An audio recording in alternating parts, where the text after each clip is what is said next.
tout est bueno, on est parti pour une vidéo qui s'annonce un peu longue, mais c'est pas grave, c'est ma chaîne, je fais ce que je veux.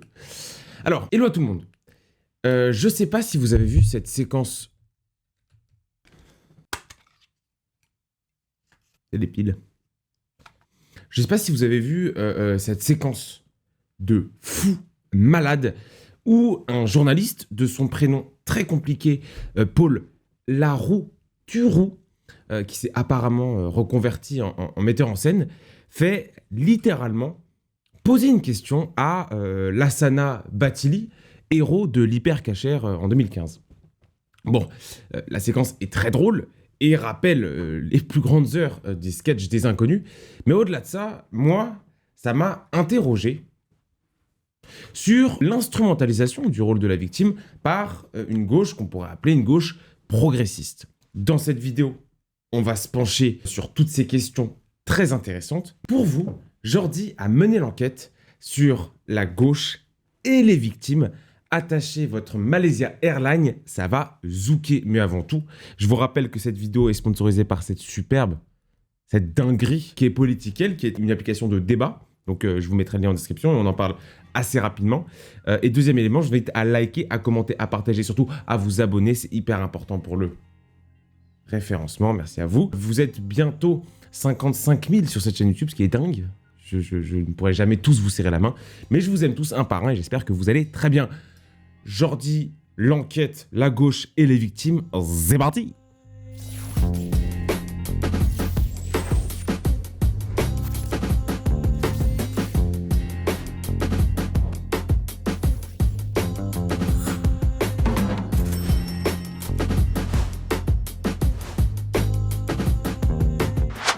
Alors dans un premier temps, on va parler de l'argument de la victime dans l'imaginaire collectif. Bon, vous avez la séquence en tête, hein, mais je vous la remets au cas où vous ne l'aurez pas. Bonjour Monsieur Zemmour, bonjour aux téléspectateurs. Moi je suis français, je suis fier, je suis français, je suis musulman, je suis la tolérance, j'aime la France. Pour vous d'être musulman, c'est une exclu. Vous me disiez que vous aimiez la République, c'est ça? J'aime la France, j'aime la République. Pour vous, d'être français, d'être musulman, c'est un problème, quoi. Ouais, c'est ça. C'est ce que vous me disiez tout à l'heure. En gros, vous le regardiez dans votre télé, vous me disiez, est-ce que ça veut dire que moi qui suis musulman, je ne suis pas digne d'être français? C'est ça? C'est ça que je voulais dire, parce que comme là, c'est un peu pressant, en fait, c'est les pressants. Pour vous, c'est d'être digne. D'être musulman, c'est pas digne d'être français, c'est ça? Voilà. Le journaliste Paul Larouturou, ex-membre de l'émission Quotidien. Alors, on ne comprend pas très bien. Est-ce qu'il s'est reconverti en traducteur, en metteur en scène? Est-ce qu'à tout moment, il va sortir la main du cul du migrant pour qu'on l'invite au plus grand cabaret du monde? On ne sait pas. Non, plus sérieusement, on va aborder la forme d'instrumentalisation de la figure de la victime. Puis, on va aborder la forme dans l'instrumentalisation du rôle de la victime, puis on va aborder le fond. Ce qui nous amènera naturellement, tout naturellement, à parler de ce qu'on appelle le virtue signaling, la vertu ostentatoire. Donc comme on le voit dans la séquence avec Paul Larouturou, qu'on va d'ailleurs appeler le journaliste, parce que son nom commence clairement à me casser les couilles, la gauche, du haut de sa morale, utilise la figure de la victime dans l'espace public, dans le débat. La victime renvoie à un imaginaire très codifié du faible contre le fort. Christian Salmon, dont je vous ai déjà parlé, analyse ce rôle de la victime comme ce qu'il appelle l'expression de la théâtralisation du débat, où les idées se doivent d'être incarnées, d'être humanisées pour être audibles. Mais c'est pas ce à quoi j'ai pensé directement en regardant cette séquence. Ici, ce qu'essaye de faire, à mon avis, Paul Larouturou, c'est d'humaniser au maximum l'anti-zemmourisme. Alors, on va caricaturer vite fait en disant que Zemmour est pour une immigration zéro et pour un contrôle strict de l'islam. La politique, c'est le débat d'idées, c'est prendre des idées, s'extraire de ces idées et les mettre sur la place publique. Là, ce que fait le journaliste, il prend pas l'idée, il prend l'incarnation des idées. Pour mettre Zemmour dans une situation particulièrement complexe, bah ouais, Zemmour ne peut plus dire à ce migrant musulman « je ne suis pas d'accord avec vous », mais il doit dire « je ne suis pas d'accord avec ce que vous êtes ». Paul Larouturou fait volontairement sauter les conventions du débat pour mettre Zemmour dans une position très délicate de devoir s'opposer à la présence même de l'individu.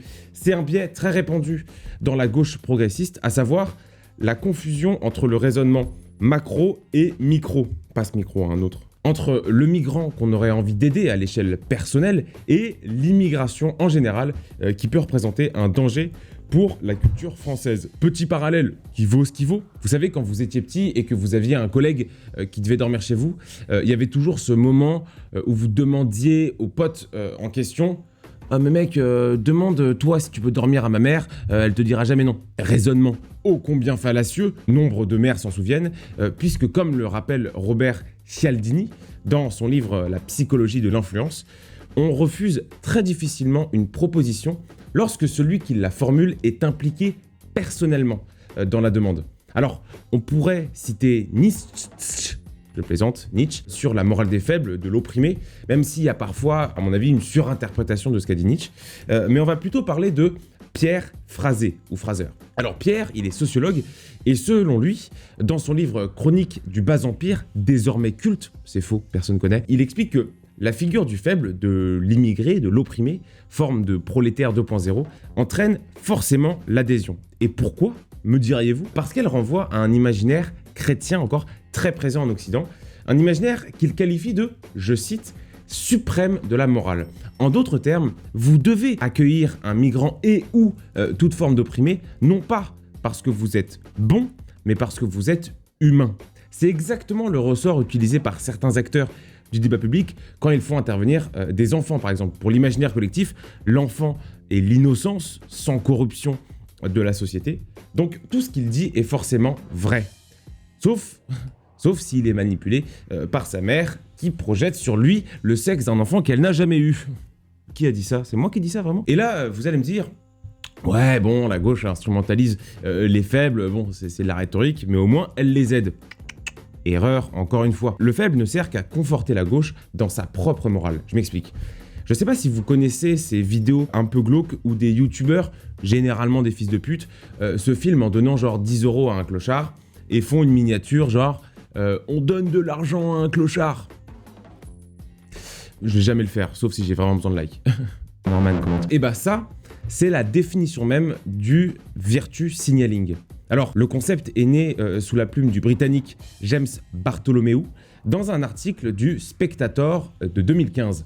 Mais l'écrivain Vladimir Yankelevitch en avait déjà parlé. Bon, alors lui, il disait pas virtue signaling en anglais. Lui, il opposait plutôt la vertu virtuose, celle qu'on montre, et la vertu vertueuse, celle qu'on fait pour soi, dans le secret. Et aujourd'hui, la virtue signaling a pris un espèce d'essor de l'espace avec les réseaux sociaux.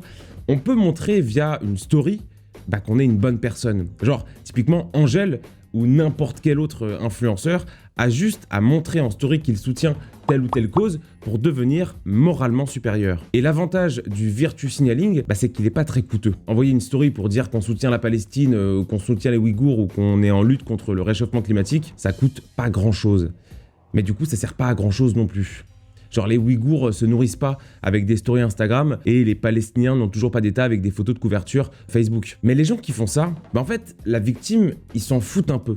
Ce qui compte, c'est pas les Palestiniens, les Ouïghours ou même le réchauffement climatique, c'est la réputation sociale qui découle du soutien. Encore une fois, le virtue signaling n'est pas engageant. C'est ce qui explique que la totalité du service public et ou des médias de gauche soit favorable à l'immigration sans en connaître vraiment les tenants et les aboutissants. Oui, Libération et Mediapart, je parle évidemment aux immigrés de votre rédaction qui n'existent pas. Et vu qu'on parle des Chinois, il faut que je vous parle d'un concept, le Baizuo, ou Baren Zuopai, comme on dit en chinois.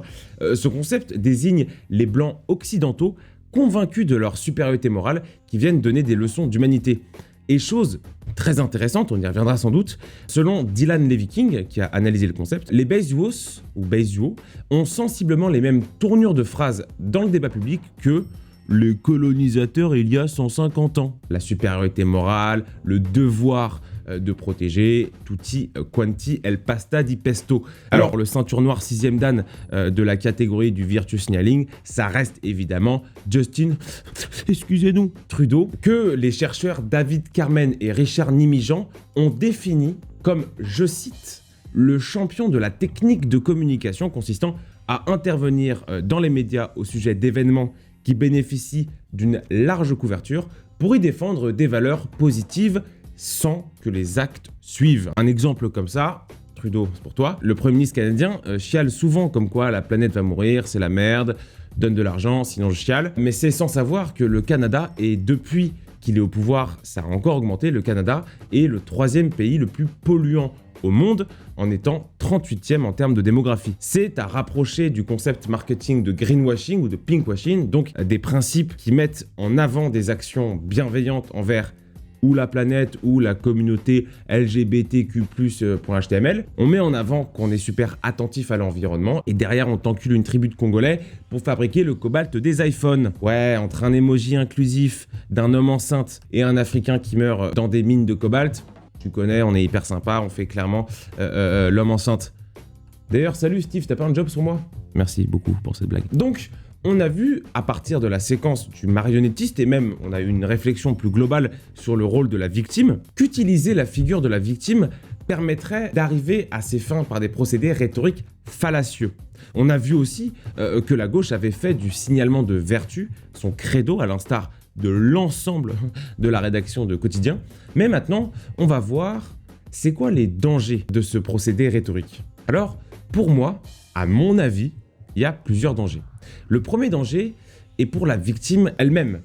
En figeant une population ou un groupe d'individus dans la catégorie des faibles, des opprimés, des victimes, on va alimenter chez eux une narration du ressenti. Alors, ce concept est développé par un sociologue que j'aime beaucoup, il s'appelle Étienne Guéhin, ou Géhin, je sais plus, qui explique dans son livre Le danger sociologique, je ferai vraiment une vidéo sur ce livre qui est dingue, que la sociologie dominante est cruelle.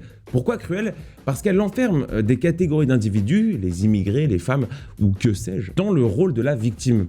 Et du coup, elle leur retire par là même toute humanité, puisqu'elle leur retire ce qui est essentiel à un être humain pour son bon développement, à savoir le libre arbitre. Quelque part, quoi qu'ils fassent, ils resteront des victimes. L'autre danger, c'est que s'il y a des victimes éternelles, il y a aussi des bourreaux éternels.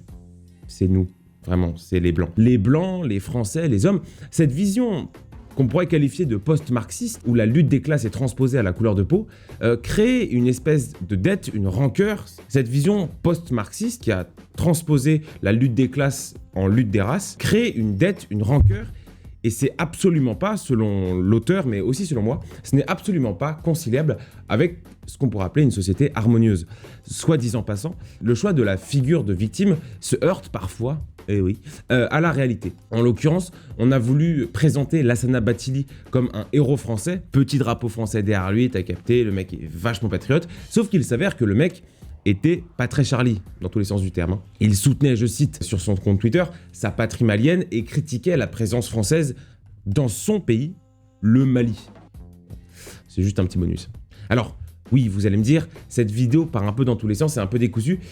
En fait, j'en suis conscient, mais le truc, c'est qu'en faisant mes recherches à partir de cette vidéo de Paul Larouturou, je me suis rendu compte qu'il y avait beaucoup de trucs à dire sur ce sujet et que le virtue signaling s'inscrivait parfaitement dans ce que je constate aujourd'hui comme étant le principal défaut de la gauche progressiste.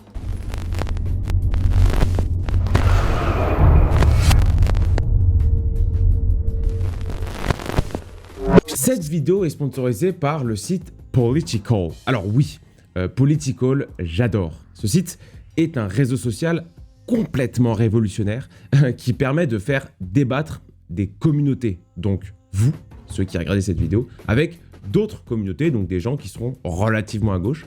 Ils ont aussi une fonction événement qui permet de créer un événement pour rassembler au maximum une communauté autour d'un projet, typiquement le Convoi de la Liberté, pour ne pas le nommer. Non, plus sérieusement, si j'ai accepté de participer à leur partenariat, c'est pour deux raisons. La première, c'est que j'adore le débat, vous le savez, je vous en ai parlé la semaine dernière, et je vous en parlerai aussi dans une prochaine vidéo où je mettrai l'accent sur le besoin de débat qu'on a. Et la seconde raison, c'est que leur business model, c'est pas comme Instagram ou Facebook, à savoir le recel de données. Parce que oui, autant que les Ouïghours se nourrissent pas de Story Insta, Instagram ne se nourrit pas de Reels. Leur projet, c'est de prendre tes données et de les revendre à des annonceurs. Et bah là, avec la plateforme Political, et bah non, les données sont totalement opaques pour les développeurs. Et ça, pour le libertarien que je suis, je sais pas ce que ça veut dire vraiment, j'adore. Alors, cette semaine, sur Political, on va se poser une question, si selon vous, une gauche peut émerger au présidentiel. Alors je pose la question parce que j'ai un double constat. Le premier, c'est que je vois qu'il y a beaucoup de gens dans les commentaires, et puis même les gens qui me parlent quand je les rencontre, me disent qu'ils sont de gauche ou qu'ils ont une sensibilité un peu à gauche et qu'ils se retrouvent beaucoup dans ce que je dis. Et le second constat, c'est que je vois l'émergence de Fabien Roussel, qui a pas l'air de s'inscrire dans cette gauche ultra progressiste, woke et tout le bordel. Et donc je me dis peut-être qu'il peut créer la surprise. Le débat est disponible en description, n'hésitez pas à y répondre et moi j'irai voir tout ça avec grand plaisir. On peut répondre, organiser des soirées, enfin bref, rendez-vous sur le lien en description, donnez-moi votre avis sur la question que j'y pose. Merci à tous d'avoir suivi cette petite vidéo d'analyse. N'hésitez pas à liker, à commenter, à partager et surtout à vous abonner à cette chaîne, c'est hyper important pour le référencement. Et moi, je vous dis à mercredi pour la revue d'actualité. Time!